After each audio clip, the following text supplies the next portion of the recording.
क्या हाल है सबका। उम्मीद करता हूँ आप सब लोग ठीक होंगे। आज मैं आप लोगों के लिए एक ऐसा जुगाड़ लेके आया हूँ कि जो कि आप इंतहाई सस्ते तरीके से, और अगर आप सोलर को कन्वर्ट करना चाहते हैं नॉर्मल बिजली के ऊपर, तो वो किस तरीके से कर सकते हैं। ये देख रहे हैं आपके पास अभी यहाँ पे मेरे पास सामने सोलर पैनल पे इस्तेमाल होने वाला जो कूलर पड़ा हुआ है, डीसी कूलर, वो मेरे पास मौजूद है। उस साइड पे आप इसकी तारें देख रहे हैं।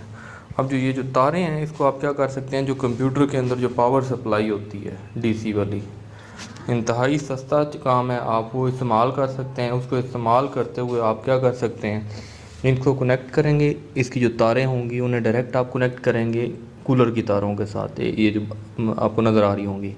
और बैक साइड पे उसकी आप देख रहे हैं कि वही जो पावर केबल होती है जो कि हम कंप्यूटर में लगाते हैं, उसी को कनेक्ट करते हुए हमने कनेक्ट किया हुआ एक कनेक्शन देना है।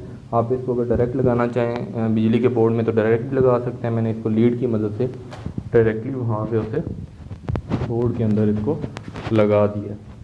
अब बिल्कुल सस्ता सा काम है, ज़्यादा ख़र्चा नहीं है। आप डायरेक्टली इसको कनेक्ट करके सोलर पैनल से इसको बिजली पे कन्वर्ट कर सकते हैं। अगर आप इसको तब्दील करना चाहें उसमें सोलर पैनल पे, तो डायरेक्टली सिर्फ यहाँ से आप लोग तारें रिमूव करेंगे और सोलर पैनल साथ में अटैच करके इसको सोलर पे भी दोबारा वापस चला सकते हैं। अगर आपको मिसाल के तौर पे रात का टाइम है और आपके पास जो धूप तो होती नहीं है, उस टाइम पे अगर आप कन्वर्ट करना चाहें तो आप लोग इस तरह कन्वर्ट कर सकते हैं। मैं आपको चला के भी दिखाता हूँ। ये अभी जो ही स्विच ऑन करेंगे, ये जी हमारे पास सिस्टम चलना स्टार्ट हो गया। आप देख सकते हैं कि ऊपर पानी भी आ रहा है बेहतरीन, और ये काफ़ी ठंडी हवा चल रही है। तो ये तरीका है।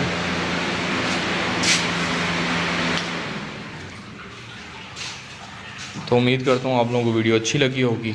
चैनल को सब्सक्राइब करें, वीडियो को लाइक करें और शेयर करें। बहुत बहुत शुक्रिया। अल्लाह हाफ़िज़।